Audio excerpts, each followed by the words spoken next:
afternoon and welcome back to the Euro Circuit here in the Netherlands for the second race, round 5 of the FIM MX2 Motocross World Championship in Valkenswaard. In a moment we'll see highlights of race 1 in MX2, but KTM have won the last 7 Grand Prix here since 2008 when Tyler Rattray was victorious. Jeffrey Hurlings has won the last 5 and he's looking for 6 in a row, and he's in a pretty good place right now as well in which to do that. The last non-KTM was 2007, that was Tony Cairoli on a Yamaha, and KTM have 12 victories in 125 and MX2 combined from the 15 Grand Prix held here in that particular class. So all eyes will be on Jeffrey Hurlings to keep that win streak going for the Austrian manufacturer. We're just over the border of Belgium in the south of the country of Holland. About 90 miles or so, so an hour and a half from Amsterdam, the capital. We had a 15-minute rain shower shortly after the first MXGP race had finished, but I'm glad to say that it's all clear out on track at the moment.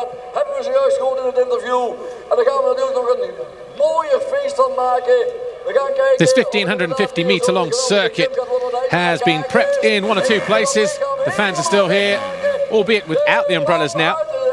So they're looking forward to a dry end to the day. Hopefully the rain showers do stay away now, because the circuit has just been perfectly watered, it has to be said. Riders making their way back from their sighting lap. And while they do that, let's just give you a quick recap as to what happened in MX2 race 1. It was quite a dramatic start, I think you'll find.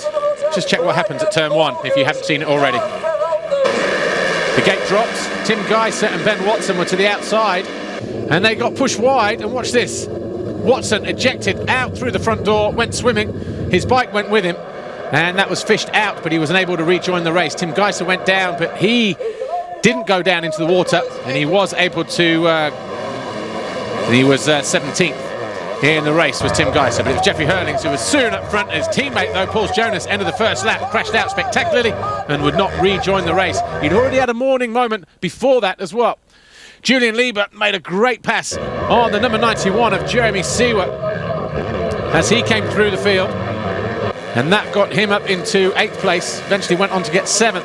But Max Anstey, number 99 on the Monster Energy DRT Kawasaki, closed down on the number 1 Monster Energy Kawasaki of Jordi Tixier. These two were battling over 2nd position. Eventually, with about 7 laps to go, Anstey took advantage of the wide line from Tixier and the Brit was through.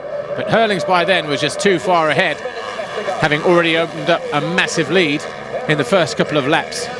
Dylan Ferrandis, the 3rd of the Kawasaki's, was in 4th position. He worked his way back from outside of the top 10 on the opening lap, as Jeffrey Hurlings split a couple of back markers in the closing stages en route to an impressive victory. Remember, 5 wins out of 5 in terms of Grand Prix victories here, but at the same time he's won every single moto in that time as well. So Jeffrey Hurlings on 10 was on course for making it 11 straight wins around this Valkenswaard circuit dating back to 2010. Alexander Tonkov, who made a great start, was in 3rd for much of the race before dropping back to 4th, eventually coming home in 5th as Ferrandis went through. It was Brian Borges, probably the surprise of MX2 on the HSF Logistics Motorsport KTM, eventually wrapped himself home in 6th place. Something else for the Dutch fans to cheer about. Number 91, Jeremy Seewer, despite being passed by Julian Lieber, eventually came home in 9th as Brent Van Donnick chased him all the way home to cross the line in 10th in the closing stages of that first race. A little bit further down the order, Jens Getterman had a good ride as well, came home in 12th. Severbril Jakov, so the 2 JTEC Hondas getting good points on the board in this first MX2 race. Thomas Covington of the USA on the Monster Energy Kawasaki coming home in 14th. But Jeffrey Hurlings, wearing white Alpine Star kit and white and gold Alpine Star boots, was just mercurial in the way that he went about his business here. And it wasn't long before he went on to take the checkered flag and 25 points in Moto number 1. That's 11 wins on the trot now for the Bullet from the Netherlands.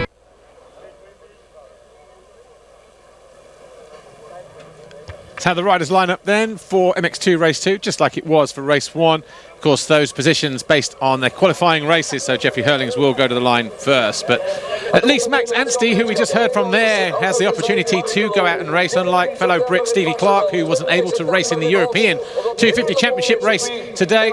He had a tough time in Race 1 yesterday. He crashed, picked himself up, got into the points in 18th, and when he arrived at the circuit this morning, found that both his Apico Husqvarnas had been stolen during the night, so Stevie Clark was unable to ride the second European Championship races today. Could you believe that? So, of course, the team and everybody, Stephen Clark and everybody putting out appeals for anybody who might have seen or heard or knows something that was happening suspiciously around the circuit last night. It has to be said, security normally around this place is very, very tight indeed, so it is a very, very strange occurrence. But MX2, back to the business of that, and Paul Jonas, good to see him on the start line on that Red Bull KTM factory machine. He had a massive crash, as you may have seen from the qualifying highlights just a moment ago. But Jeffrey Hurlings is the rider that we're looking at. He's 172 in terms of the points now after that. In fact, he's now on 197 after race 1. Dylan Ferrandis on 177, Paul Jonas on 133. Tim Geiser on 130 and Julian Lieber 115. Then we've got 3 riders on 111. Alex Tonkoff, Jeremy Seawer, Valentin Guillot, they're 6th, 7th and 8th. Jordi Tixier is now on 95 and Thomas Covington is 10th in the championship on 93 points, just ahead of Max Anstey. Well, our FIM race director Ingo Parch is down there getting ready to bring these guys under starters' orders. The 15-second board will go up, it'll turn to 5, and after that, anytime between 5 and 10 seconds, the gate will drop. But Jeffrey Hurlings was dominant in moto number 1. He'll be looking for a similar start here in race 2. Ben Watson and Tim Geiser, well, they'll be looking to stay out of the drink at the first turn, having gone swimming as they got pushed wide at the first corner in race number 1. So 15 seconds board is up. That turns to 5. We're getting ready to go racing. There's Jonas and 99 Max Anstey and number 1 Tixier. Good jump from him, but also Jeffrey Hurlings, but it's Jonas and Tonkoff. So Tonkoff, it looks like he might have swept to another foxhole shot through. Oh, it might be Jonas. No, it was Tonkoff. So Tonkoff then showing everybody that 2016 Husqvarna is an absolute rocket ship out of the start. Tonkoff gets the foxhole. And Jonas pulls a second position out of there. Third looks like possibly Guillot, then Seawer, then Getterman, then Tixier, Borges, Hurlings with a little bit of work to do in 8th now. Robert Just, Julian Lieber, Watson, Anstey, Brilyakov, Ferrandis, Booker, Van Donink, Petrov, Geiser, Monticelli and Guriev, they are your top 20. Benoit Paturel in 21st place. And then Featherstone, Golovkin, Valente, Kevin Fors, Harry Kulas buried down almost in 30th place. And Thomas Covington, a bad start for him in 26th as Hurling's going to work on Jens Getterman there, number 84. Down the inside, Brian Borges almost trying to follow him through as well. So Jeremy Seawer on that yellow Suzuki has now got number 84, Jeffrey Hurlings behind him, 1st, 2nd, 3rd, 4th. Hurlings now in 5th place, already making up 3 positions in the opening half a lap. So Tonkoff leads, Jonas 2nd, the 92 there, Guillot 3rd, and around the outside of Seawer, Jeffrey Hurlings wasting no time at all, making his way to the front, already in 4th place. Using his legs really to work with the suspension to suck up that bike as he rides over some of those holes and moguls. This is where Jonas crashed, and I can see they've done a little bit of work there in between races. It's probably the only part of the track that needed the work on track. But Tonkoff over the line, Jonas 2nd, Guillot, Hurlings, Seawer, they're top 5. Brian Borges, another great start for the rider from the Netherlands on the HSF Logistics Motorsport KTM. Getterman, JTEC Honda is 7th, Tixier's 8th, Robert Just 9th, Sever Brilyakov is in 10th place. Julian Lieber, Ferrandis, Watson 13th, Anstey 14th, Petrov is 15th, Booker 16th, Brent Van Donink is 17th, Ivo Monticelli, Kevin Fors and Benoit Paturel, they are your top 20. Geiser doesn't look like he's gone out in this race, hasn't completed a lap. So Tim Geiser just goes over the line now, so he has obviously had another problem in the early part of this race. So a tough day at the office for the rider who won the MX2 Grand Prix a week ago in Trentino at Pietramarata. They've taken some of the holes out down that hill as well, so the track a lot faster than it was in Moto number 1. Siwa coming under attack from Brian Bogus, 189. This is for 5th place. So the Suzuki rider just there in that 5th position at the moment. Hurlings finding a way past Guillot. So Guillot on that blue standing construct. And Hurlings goes down. Hurlings slips. He loses the front, gets on the gas. The back spins out on him. It's a simple fall. Jeffrey Hurlings then loses the front end here. Watch the slow-mo. Front end dives through the berm. Back end goes out. Valentin Guillot very lucky not to collect him on the way through, but Hurlings losing, 4 or 5 positions there. He's got it all to do again here. And immediately Hurlings goes after the number 1 of Jordi Tixier. Looked like Ferrandis just got a little bit out of shape, or Anstey in the background there just a moment ago. So Hurlings riding the white and gold. He was immaculate in moto number 1.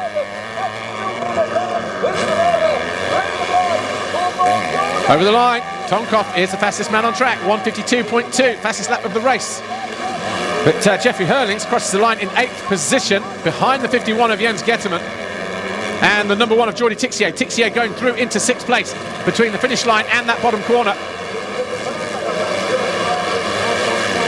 Gabriele Rinaldi, the team owner for JTech Honda, will be pacing pit lane very nervously with his rider there. Getterman up in the thick of the action in 7th place behind the number 1 of Jordi Tixier on that Monster Energy Kawasaki. But the racetrack a lot cleaner, a lot smoother in places. They've kept some of the berms there, but look at Hurlings charging through. Look at the speed around here, choosing not to follow, using all of the racetrack as he wiles his way around the outside of the 51 of Jens Getterman, parks it to the inside, immediately back on the gas, and the number 84, the Bullet, looking for every different line he can think of here in trying to keep that momentum going, working the suspension, working the front end, getting the back end through those holes as well.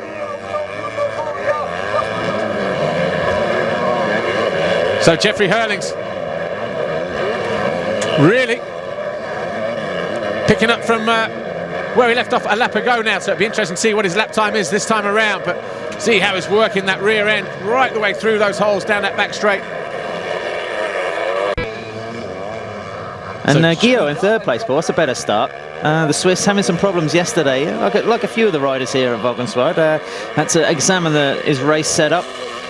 Jeffrey Hurlings being made to work hard, going around the outside of his fellow countrymen. Normally we're used to saying Hurlings and Tonk and get him here. Koldenhoff in MX2. But this time going past Brian Borgers there, right at the end of the straight, so launched himself up into 4th place. Jeffrey Hurlings already on the rear, and look how he works the front end there, just pulling up on the handlebars, just sucking up a couple of those holes and wasting no time getting past the 92 standing construct Yamaha of Valentin Guillot. Guillot will try and stay on the rear wheel of the Red Bull KTM riding out, who gets himself up into 3rd place. But already at the end of the pit straight and into and out the first corner is Paul Jonas. So that's what about 5.76 seconds looks like. The previous lap, Hurlings 2 seconds faster on that one, almost exactly the same as Paul Jonas. Hurlings obviously trying to get through the traffic, Paul. Well, Hurlings was constantly 2 and 3 and 4 seconds quicker than everybody else, even at this stage of the race in Moto number 1. So it just shows you how much the track has been flattened out, and probably how frustrating Jeffrey Hurling is in riding conditions like this compared to what he had in race 1, where he just wants to dominate to show that he is the best, the fastest, sand rider in the world. But you were just mentioning Valentin Guillot in the first race. He was in 7th, but 3 laps to go in the first race, dropped down to 4th, so obviously had a crash in the closing stages. But I tried to find him to ask him. It was a crash or a technical, but just couldn't get hold of him in the break.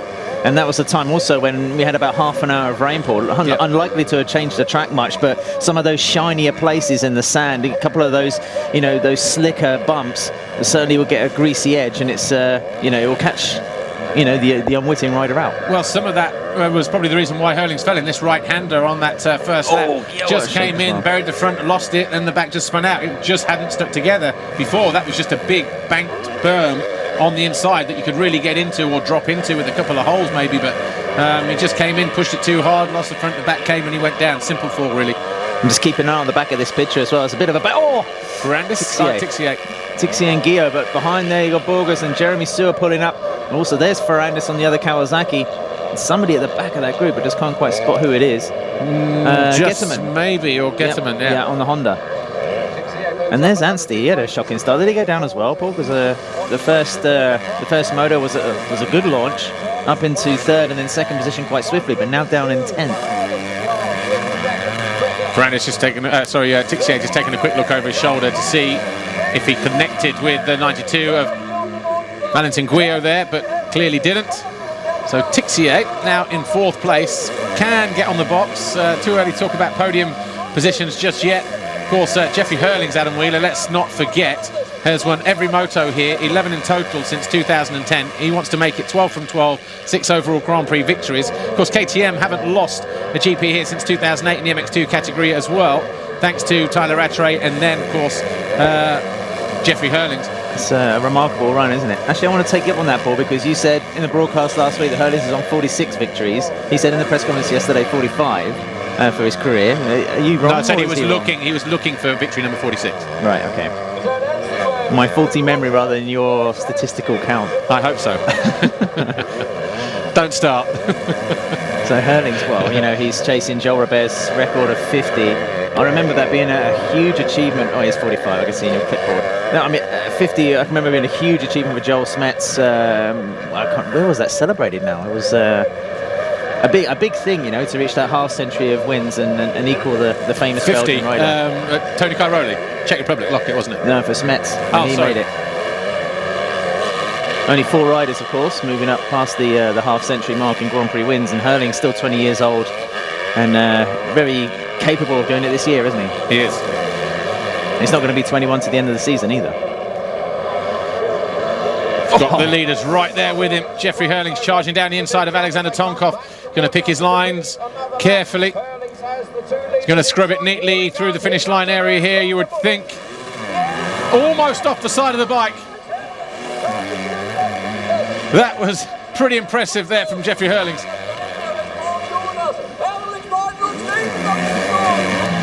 Being urged on. Hurlings then easily past the number 59 of Tonkov, so now it's a Red Bull KTM 1-2, 41. Paul Jonas has been out there for a few laps and we're on lap 7 now. So Jeffrey Hurlings then just gets good drive coming out of that bottom corner. Tonkov knew he was there and just easily moved aside. He wasn't going to dispute that, was he? No. Now he goes after his younger teammate. Tonkov first moto position, Paul, on the Husqvarna, was it 5th, 6th? Yeah, 5th place. So as he came across the line was Hurlings just getting out of the berm. Just the body language was pretty tired, you know. He was, I don't know, his expression was that was a struggle, the first moto. So maybe Tonkov, you know, we might see him struggling a little bit for speed coming in later into this race. An interesting line there from Hurlings, wasn't it? Very interesting, but you can see how much he's working, not trying to follow, because he knows if he follows, you're only going to get stuck behind the competition. But this is the battle for the lead, and Jeffrey Hurlings' unbeaten record here. You're going to have to say it's making the move at the end of this straight. It's a matter of corners, isn't it? He was so fast down here on the previous laps. Jumping long, he's going to rail it around the outside. Will he try and square off? Looks like that's going to be the trick. Doubles his way in, then he'll scrub his way through. Over the cheeky look at his teammate as well.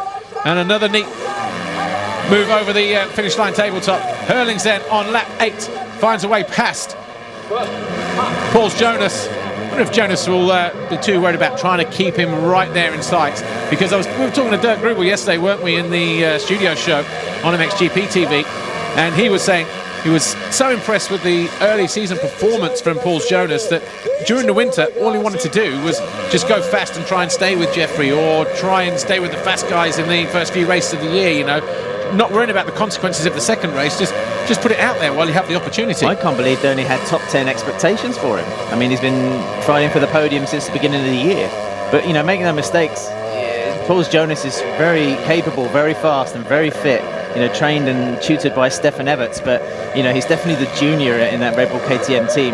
Jeffrey Hurlings, double world champion, you know, 2 titles in 3 years, going for a 3rd one before maybe a move up to MXGP. You know, I don't think Jonas is really going to have anything for him.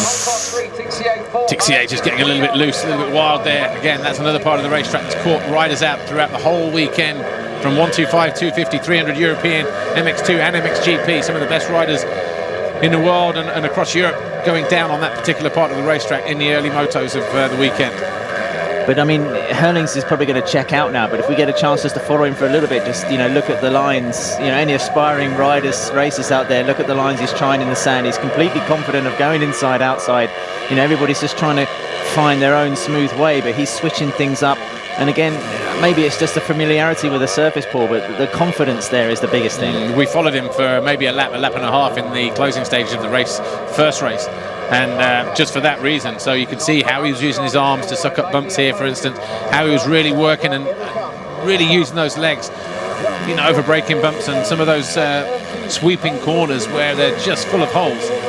I mean, I asked him yesterday in the press conference, does he win the race in one lap? Because he has the ability to do a lap time 2 to 3 seconds ahead of anybody else. And at this level, that is usually enough to get yourself a bit of daylight and break away from a pack. And, I think if he racks a whole motor of those together, that's why he's winning by 40, 50 seconds. Well, fitness, confidence, and obviously in these kind of conditions, he can ride around here with his eyes shut pretty much. And that's the advantage he has. It's not very often you go to your home Grand Prix and can claim home advantage anymore, just because of the way that the world is and the different surfaces that we do race on. It's not very often. We used to have a British Grand Prix, and it used to be dirt, hard pack, or loamy dirt or whatever, or hard and slick dirt. We don't really get that anymore because all the tracks are ripped and rotivated and watered and that's it. But Jonas up into second. Is he coming under pressure? He is, from the 59 of Alexander Tonkov and Jordi Tixier. Tixier 2 laps running now. He's found it problematic, cresting the top of the hill there. Yeah, Jonas a second and a half off his usual lap time on the last one. And this is what Dirk Gruber was on about, just throwing everything at it in the early stages of the race, trying to get that break from the rest of the pack. And if he is starting to fade now, worst case scenario for him, he's got 2 guys going by him in the form of the 59 Alexander Tonkov on that white Husqvarna and Jordi Tixier, number 1 on the green Kawasaki. And then look at the back, the daylight between him and Valentin Guillot. It's got to be a good 3 or 4 or 5 seconds there. And let's not forget, this is Jonas's first Sandy Grand Prix on the factory bike. Maybe just tightening up, hasn't had a moto today, it's his first race, so there are factors that also come into it. Yeah, although the track is not as rough as it was for the first race, because as we've said before, right at the top of the broadcast, a lot of work has gone on in prepping the corners and even the jump faces through here. Paul, just looking down the classification, I think we've lost Anstey. Max Anstey was in 10th and moving up.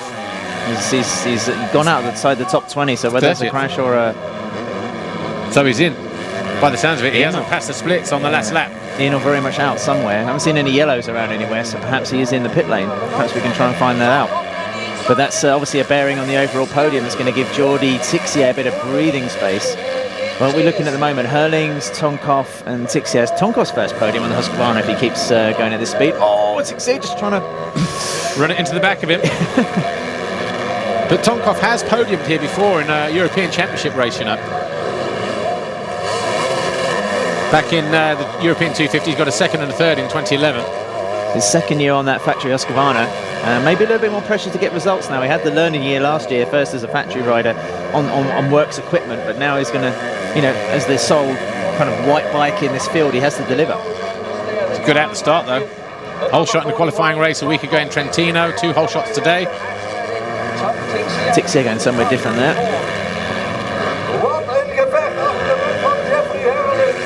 Yeah, Tixier, out of the 3 guys here, Tixier, you feel, is the stronger, the fitter, the rider that's, going to get himself into second and start to pull clear from these guys. But Jonas still, his lap time's dropping off. It was a 57 and a half the last lap, now into the 58s, but nobody's made a move on him yet. And Guillot just hanging on to the back of the group. Is that Ferrandis also in the background? Yep. And it's just difficult to emphasize, isn't it, how deep the sand is. It doesn't look that deep. It doesn't look that deep. It looks quite firm, and we are getting confirmation that the bike has stopped Max Anstey. So unfortunate then for Anstey, who was second in race 1, heading up a trio of Kawasaki's that was Anstey, Tixier and Ferrandis, second, third and fourth. Oh, back end getting a bit of a kick there from Tonkov on that Husqvarna as he came through to take the rhythm section prior to the finish line. And the last time we saw these two together, close together, Paul, it was Jordi Tixier's bike was swallowing the right arm of Alex Tonkov. He's going to move up the inside here, not enough room. And Tonkov let Hurlings go by there, but he's not going to let the Frenchman do it. Yeah, I know what you're saying. Mexico, Leon, first lap, second moto, World Championship on the line. when Tixier jumped short and Tonkov landed, like you say, right in the rear wheel, wrapped his arm around there as well.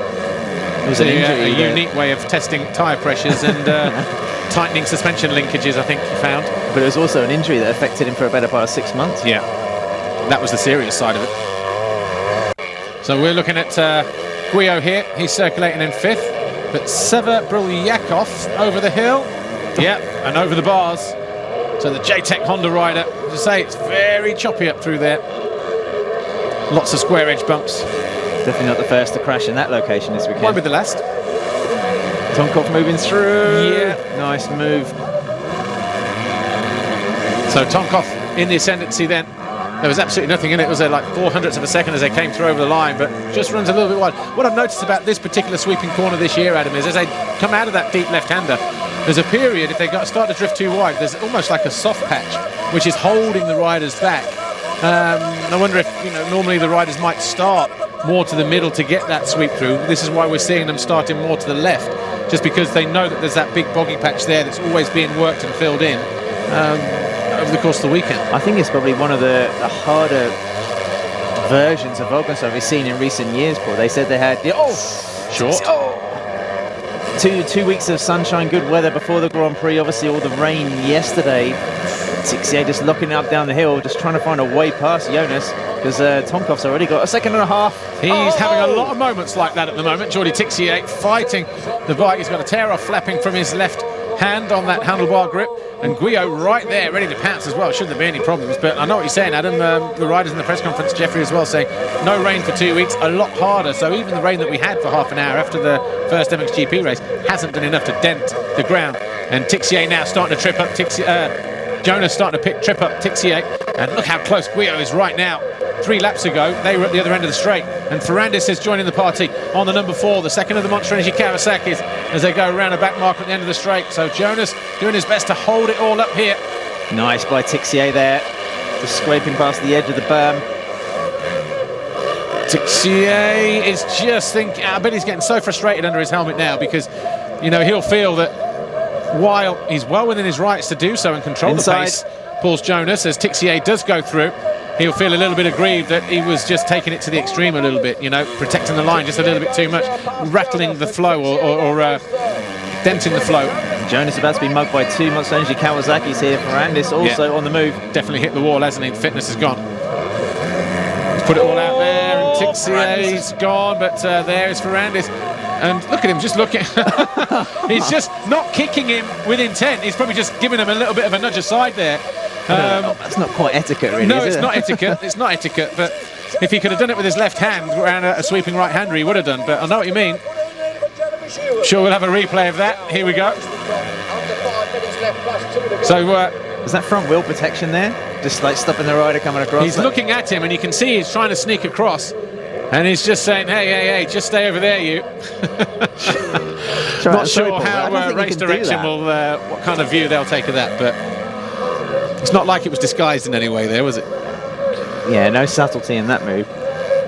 But it wasn't a malicious kick either, so, it was just a gentle, hey, you stay over there, you keep your distance. But again, you don't normally see it. I'm impressed by Ferrandis. He started the weekend very frustrated yesterday. I know he's had the WP suspension technicians working hard on that setup. He's the aggressor in the second part of the moto. Yeah, he is, and he was not happy in the qualifying yesterday. Worked his way through the field to 4th in the first race, but here he is going after his teammate for 3rd. I just thought he was going to clip the back of Tixier there because he set it up. Going to find a way through? Yep. 2 Frenchmen, friends as well. So I don't think Dylan will be putting his boot out on the number 1 bike. No. So Ferrandis then up into 2nd. And then Tixier 3rd, and then we've got Guyot and Jonas now going backwards.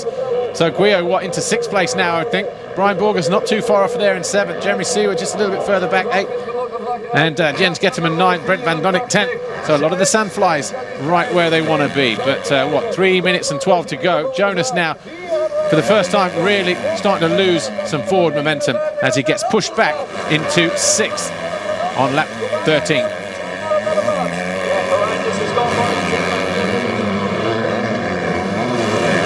Valentin Guyot showing good form in the second half of this race, Adam. The standing construct sounded good all weekend long, and I was talking to him on Friday. He said they've made some good changes to that bike, but Just bad starts and a silly little mistake in that first race, obviously dropping him down to 11th when he could have been 7th or higher. Making amends in this second race, 5th now. Just looking at the order for the podium, you can see Tonkov and Ferrandis tied on 38 points there. Ferrandis, can he or another position? He's got 2nd place in the bag. He's not that far behind Tonkov. Tonkov's 2nd place in the bag courtesy of this result, so he's chasing another couple of points and also another step on the podium. Still got 2 minutes, 3 laps to do it. And the way he's riding, let's have a look at the lap times. Ferrandis on a 1:56.9.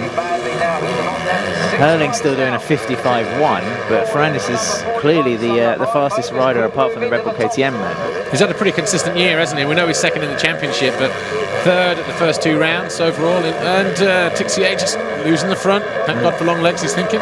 Another mistake in that corner. The only time he's not been on the podium was 4th overall in Trentino a week ago. So, you know, here he is knocking on the door for another one. Terrible starts as well last week, kept filling off the box. But we know Ferrandis is good in the podium, in the sand. Lierop, 2nd overall 2 years ago. Top of that picture there's Tonkov on the factory Husqvarna, the number 4. Monster Energy Kawasaki chasing him down. If they change positions, they also do it on the podium.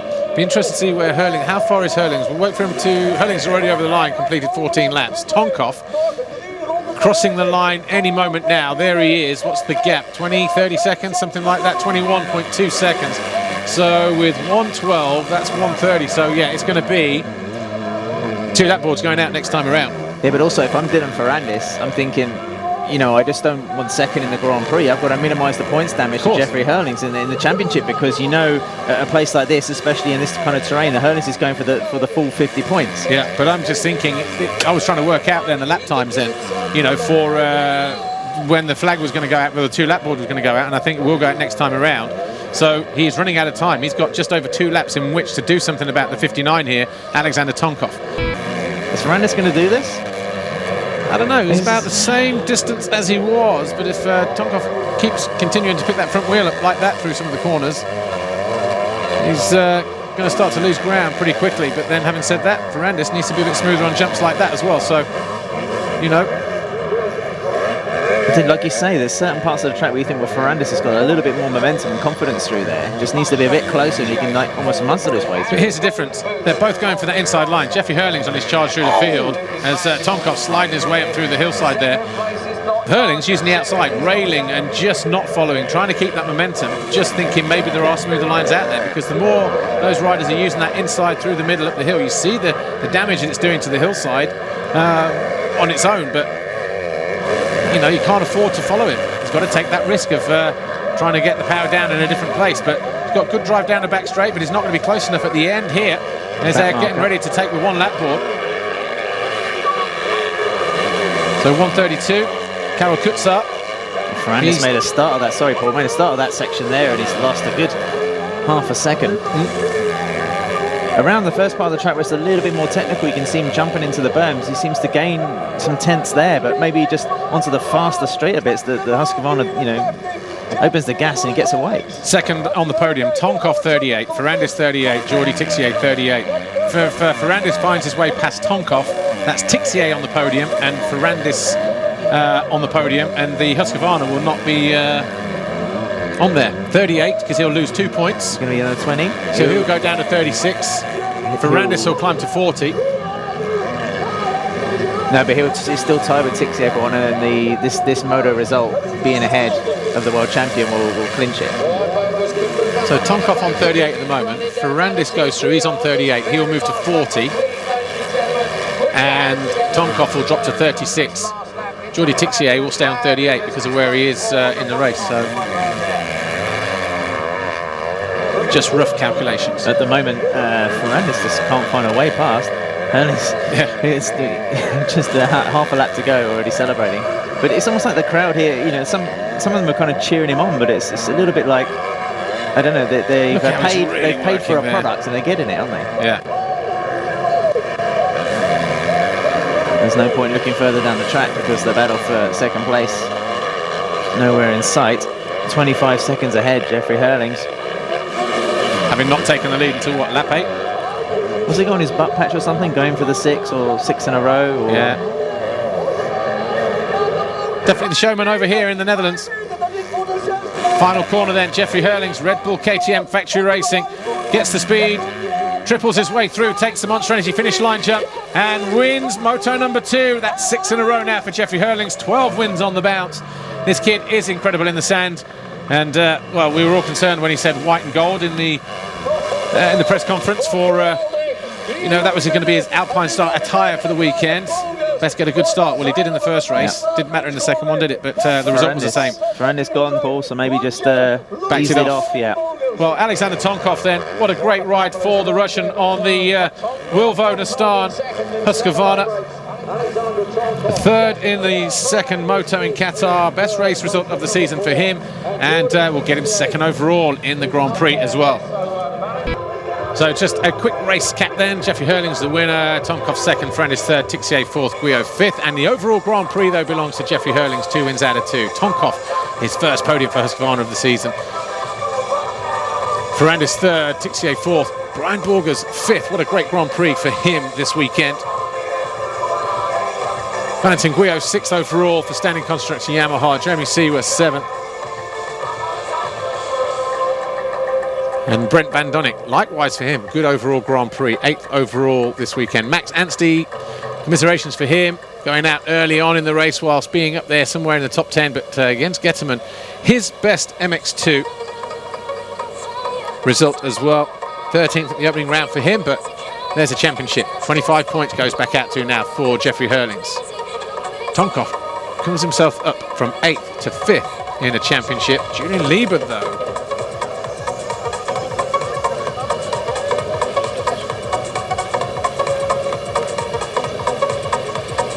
well, earlier on in the race, when we did see Ferrandis just making sure that Urs Jonas didn't close in on him at the end of the start straight.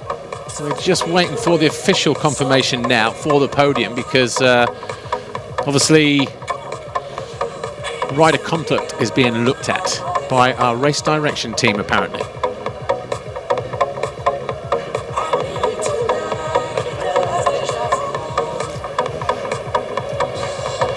Manufacturers World Championship standings looks like this. KTM on top, 37 clear of Kawasaki. Then Yamaha bump themselves up to 3rd. Honda lose a position to 4th. Then Husqvarna 5th. And Suzuki 6th. We're just waiting for official confirmation of the podium at the moment, because Ferrandis is on there. But this incident early on in race is being looked at by race direction. Is it down to conduct? Are they looking at that with a dim view, saying he's lashed out at Urs Jonas, or was it just something just to keep him aside, to stop him from closing the door on him? Who knows, but we will have confirmation in just a moment. Good race voor de man van Jackie Martens. Wilvo Nastan met de factory Husqvarna 2016. So just 1 or 2 anxious moments down by the podium area, we're being told. So Tixier is going to be 3rd. And Tonkov then is going to be 2nd. And Jeffrey Hurlings will be the overall winner. So 3rd overall then is going to be Jordi Tixier. He was just off the podium in 4th, so there's obviously been some kind of penalty awarded, possibly. But Jordi Tixier, Monster Energy Kawasaki Racing Team, 3rd overall this weekend. And riding one of his teammates' shirts, Alexander Tonkov takes the 2nd step of the podium for Wilvo Nastan Husqvarna Factory Racing, the first podium for Husqvarna and Jackie Martin's squad this year. But Jeffrey Hurlings, the bullet, for the 6th successive time, takes the top step of the podium here at Valkenswaard in the Netherlands, the MX2 Grand Prix of Europe, and he does it with another double moto score as well. Dirk Grubel, MX2 team manager for KTM Factory Racing, will collect the manufacturer's trophy, KTM of course, for Austria. So I'm sure we'll hear a little bit more about the conduct and the results here. But Hans Verhoff, MXGP former organiser, handing the 3rd place trophy to Jordi Tixier. Alex Tonkov will take his 2nd place trophy from Klaas van der Werf. And again, MXGP former organiser. But Jeffrey Hurlings, an overall winner once again here in the Netherlands. Bank holiday weekend in these parts tomorrow. Jos Vayson, former FIM president, handing Jeffrey Hurlings his winner's trophy. Made it a little bit more interesting in the second race, didn't he? And of course, Dirk Grubel likewise receives his winner's trophy on behalf of KTM as well. En dan de wetplate, dat gaat doen Andreas Kosbaan. Hij gaat de wetplate overhandigen. The red plate, though, being delivered to Jeffrey Hurlings, who's in the middle of a full-on chat there. Andreas Kosbaan, the FIM delegate, handing Jeffrey Hurlings that red plate. Finally, he wins for the first time in 3 Grand Prix, does Jeffrey Hurlings.